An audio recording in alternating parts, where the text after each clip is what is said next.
Hello, hello, and welcome back to the Beautifully Aligned podcast. I am so happy that you are here today.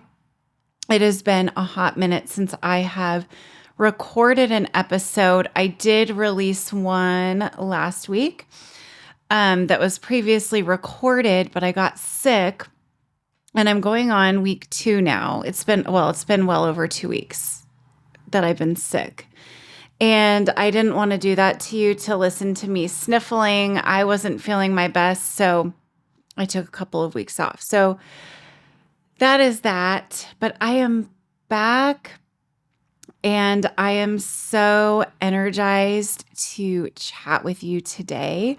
I know that last time I mentioned doing an intro, and I promise I will do that. I think it'll help just with those of you that are new, understand what this podcast is about. So I'm not repeating myself in different ways every single episode, but I didn't want to do that while I was sick. So I didn't forget. If you did listen to last week's episode and it's not here, I will get to that. So this podcast, the Beautifully Aligned podcast, talks about not only your inner world, which is your mindset, the way you feel, your emotions, all of that, but also your outer world. So your beauty, your wellness, your style, your environment, and all of those things go together when you're looking to create your most beautifully aligned life. And I am a certified life coach, ICF accredited. So everything that I share is, backed by science, education, but also my own personal experience. A lot of it actually is my own personal experience. So I feel like that makes it extra good, extra fun. And without further ado, I am going to be talking with you today about decluttering. So why decluttering? Okay, so a few reasons. Spring is coming. I hope it comes fast. I don't know about you, but I am so over winter. It has felt like the longest winter ever, and I'm tired of the cold. I'll try not to complain too much, but I'm ready for spring. I'm ready for warm weather. I'm ready for cute spring and summer clothes, pool days, spending time outside, going for hikes, all of those things. So I'm ready to say goodbye to winter and welcome spring. Spring officially starts March 19th, and that's just next month. So why not talk about a good declutter, a good spring cleaning? And like I said at the beginning of this episode in explaining what this podcast is all about, it's not just your inner world, but it's also your outer world. So in this episode, I'm going to cover how to declutter your physical space, but also your mental space, and how decluttering actually helps your mental health. So I'm going to give you lots of tips. I'm going to share some personal stuff, and it's going to be fun. There is a significant relationship between holding on to stuff, whether that's physical, whether that's mental, or both, on the other. So when you're holding on to physical junk, for lack of a better word, or you're holding on to some emotional baggage, it's likely to impact each area of your life. So just kind of going in with a holistic approach is my best tip for you. And I have done this myself, and I've done this with clients. And there are just so many advantages of tidying up, if you will, stealing that line from Marie Kondo. There's a huge advantage of tidying up your physical environment, especially to impact your mental environment. So I have to mention really quick, last week I came out with my very first workbook. It is 40 pages long. It is called the Identity Workbook, 5 Steps to Creating Yourself. And It is amazing. I spent so much time putting it together for you, but one of the steps that pertains to this episode is edit. In editing your limiting beliefs, but also editing your physical space and your style. So, highly recommend getting this workbook, even if it's just for that edit piece. So, that edit section of the workbook goes into challenging limiting beliefs and switching up the way that you think and feel and believe the negative things or the things you don't want to feel about yourself. And you're going to work to come up with new empowering beliefs that will then impact not only your mindset, but how you dress and how your environment reflects back to you. I will link that workbook in the show notes. It is $22, which I think is an incredible price for everything you get. You get all of the action steps to just really overhaul your life, create your after story, clear out those challenging and limiting beliefs. There's so much in it. And I'm so excited about it. So for those of you interested, it is in the show notes. Okay, so moving on, let's get into the physical aspect of your environment, like decluttering that physical space. And I'll talk a little bit about the mental benefits of doing that as well. Think about working in a super messy room, like a messy desk. There's stuff everywhere. There's papers like scattered all over. On the floor, there's just, I don't know, books and crap everywhere. That leads to stress for most people. Actually, I don't know anyone that would not be stressed out by that. But there was actually a study that was done that people who described their homes as messy or their work environments as messy or not clean had higher levels of cortisol, which is the stress hormone that we produce when we're stressed. So they had higher levels than those who said that they have clean and organized homes. If that's not proof enough to organize your home and keep it tidy, I don't know what is.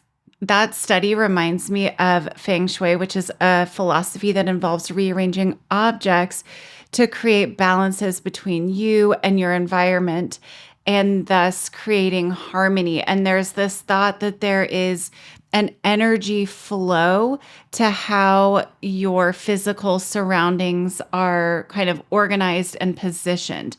So clutter and messes and things and junk that you really don't like can cause a buildup of stagnant energy. The energy isn't flowing through your space wherever it is. It could be like a small space like your work, like your desk, or it could be a whole room.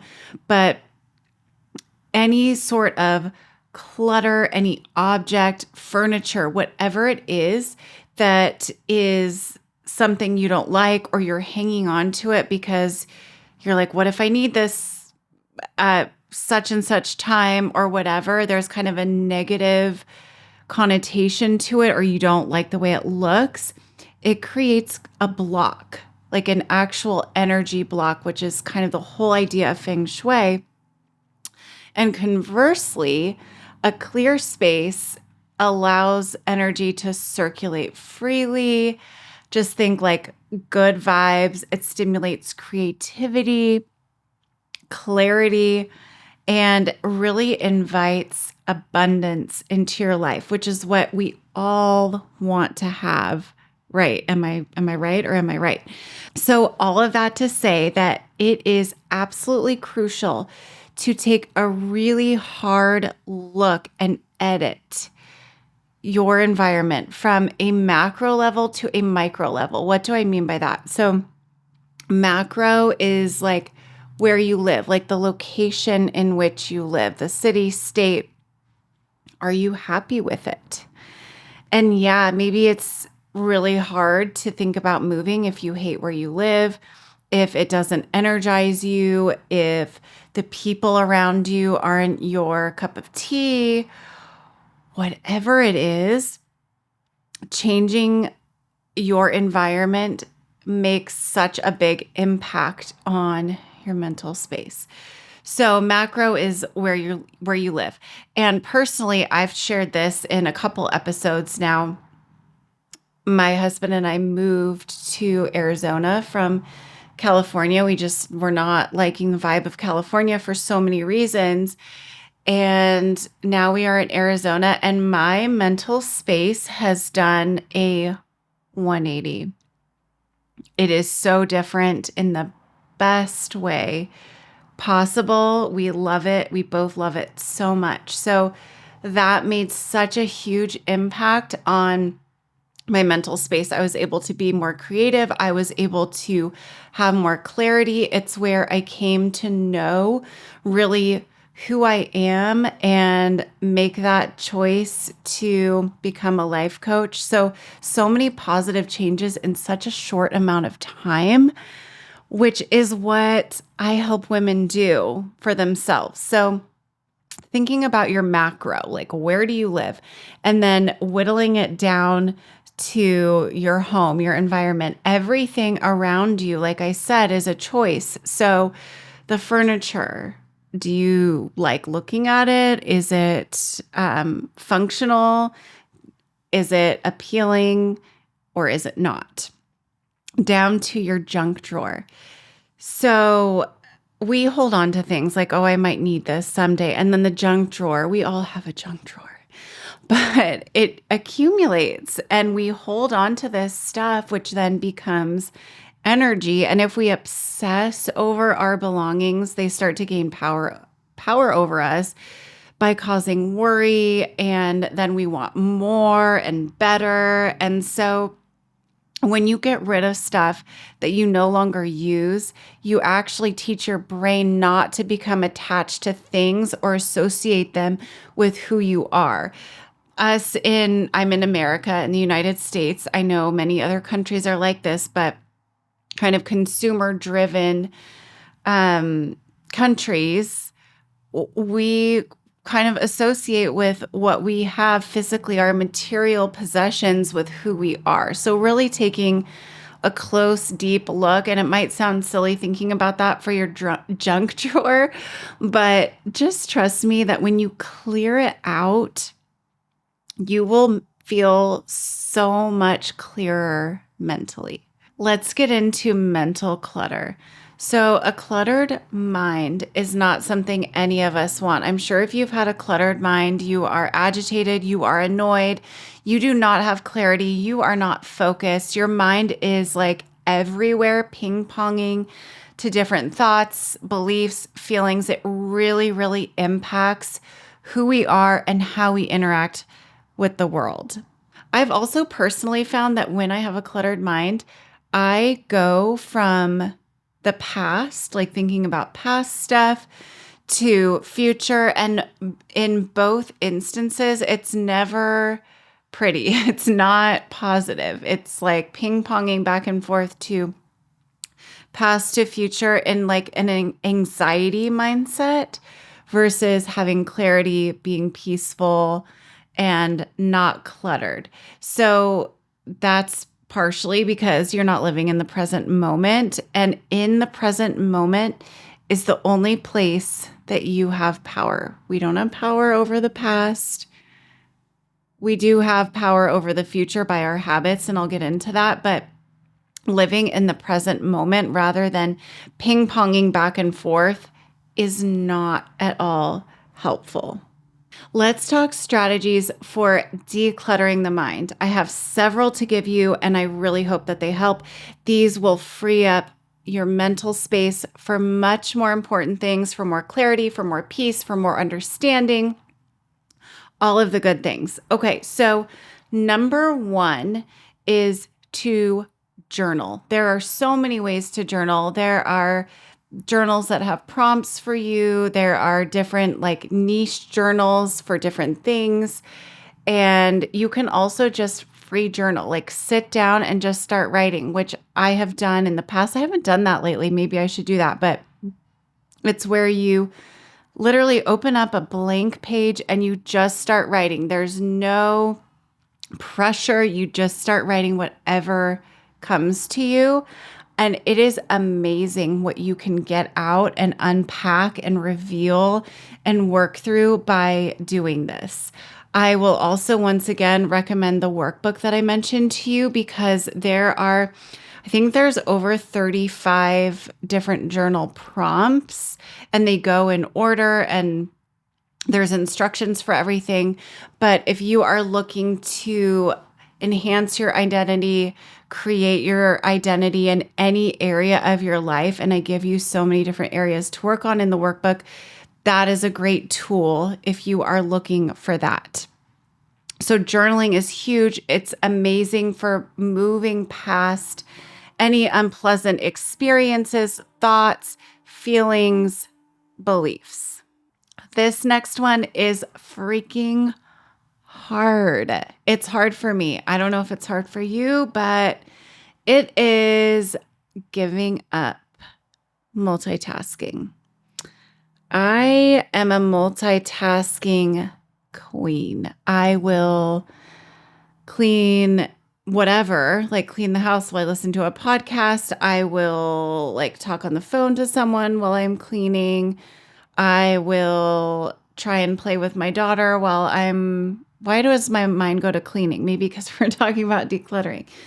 But I guess with cleaning, it's okay. At least it's okay for me to multitask in some cases, like to listen to something while you clean, I think is okay.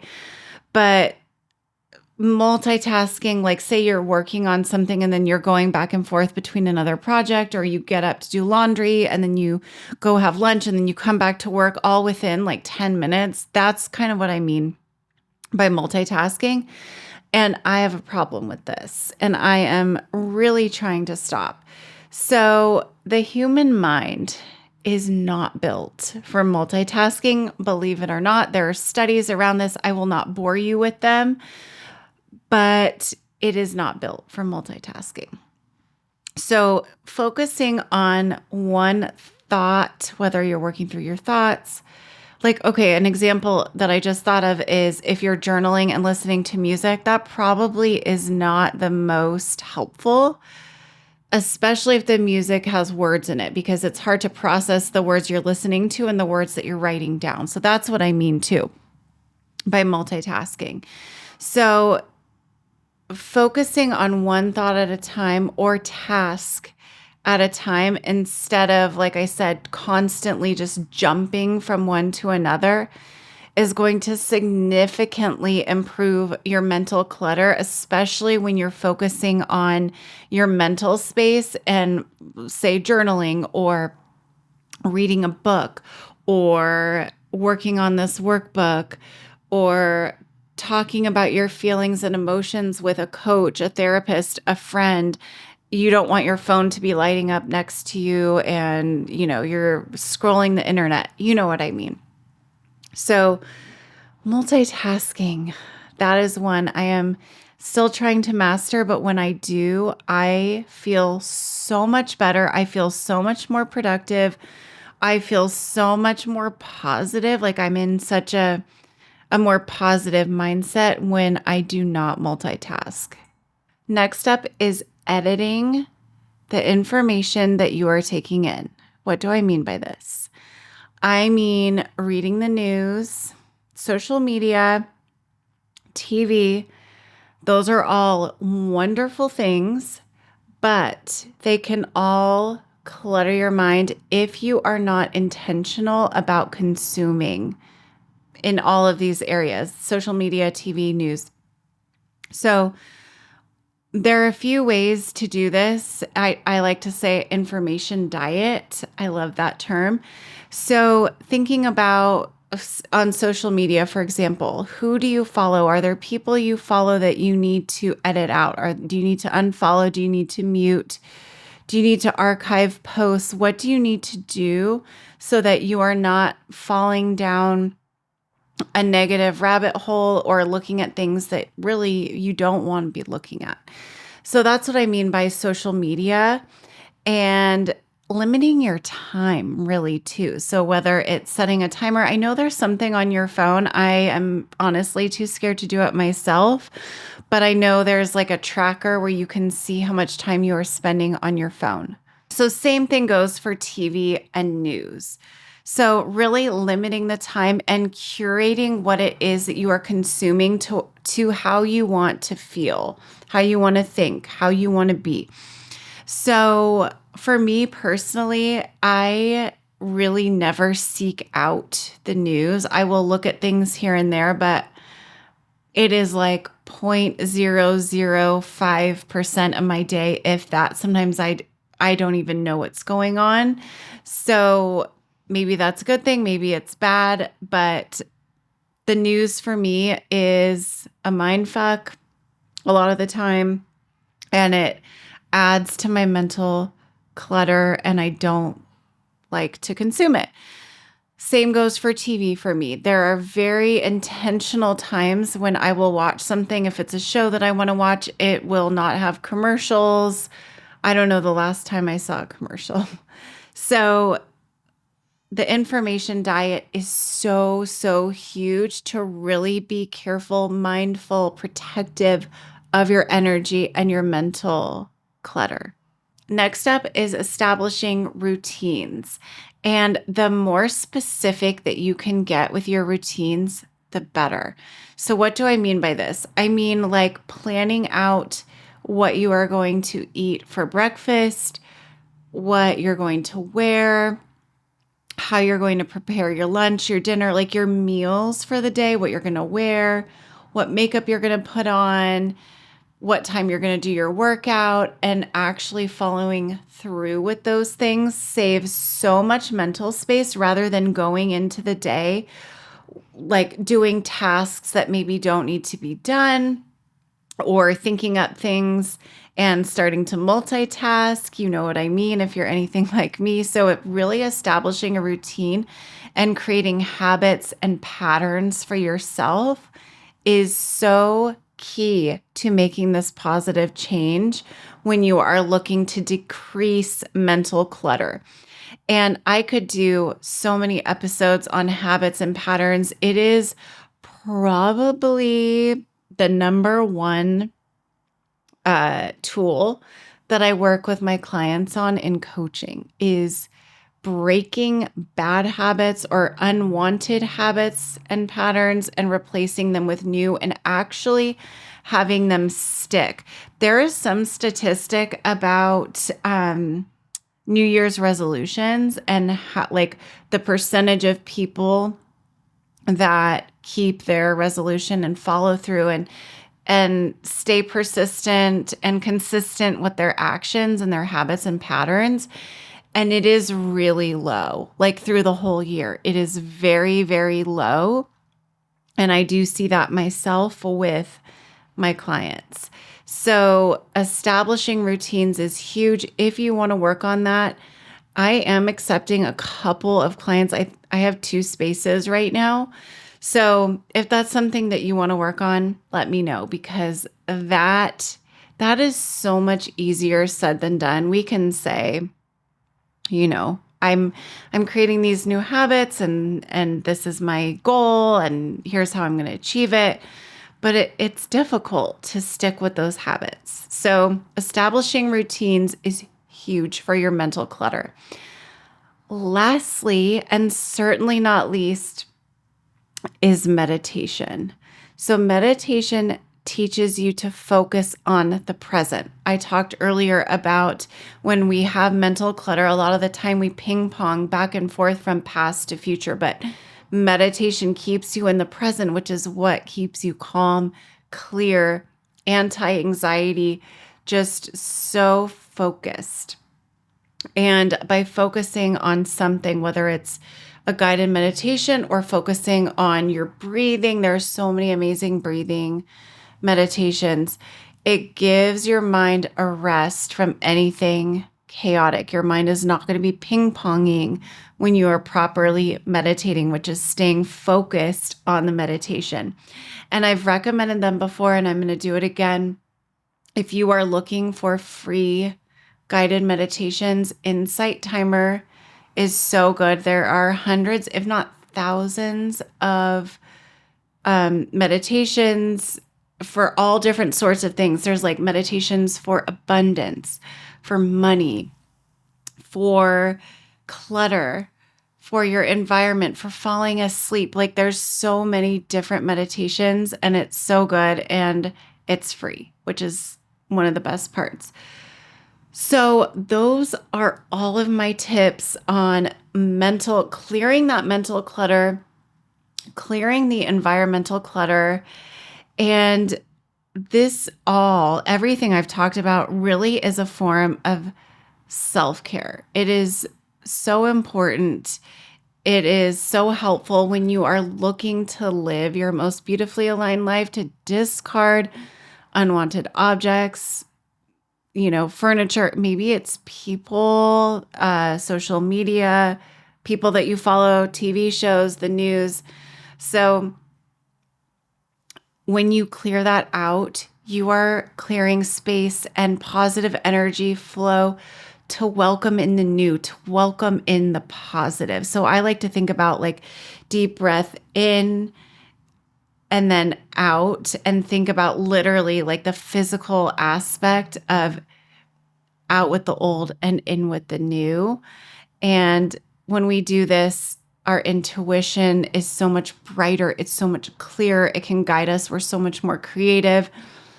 And so I really hope that this was helpful for you, especially as we go into spring. Let me know if you're excited for spring and summer as well.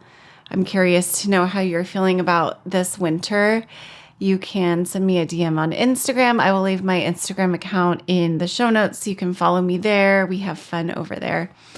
Or you can email me as always. And with that, I will be back next week. I really will. Knock on wood or acrylic, as my desk is.